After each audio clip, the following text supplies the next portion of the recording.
চলছে শহীদ রফিক ক্রিকেট একাডেমিতে আইস মোল্লার ব্যাটিং প্র্যাকটিস সেকশন।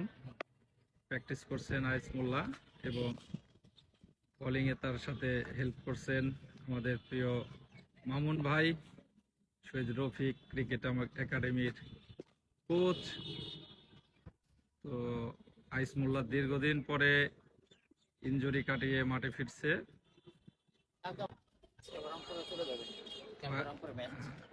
কালকে আগামীকাল আইস মোল্লার রংপুরে ম্যাচ আছে। তো আমাদের প্রিয় মামুন ভাই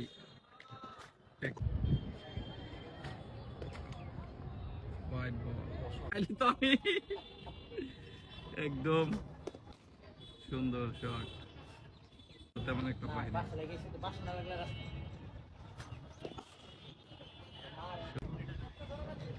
মাঠে খেলা চলতেছে। এটা হচ্ছে শহীদ রফিক ক্রিকেট একাডেমির সাথে ম্যাচ চলতেছে।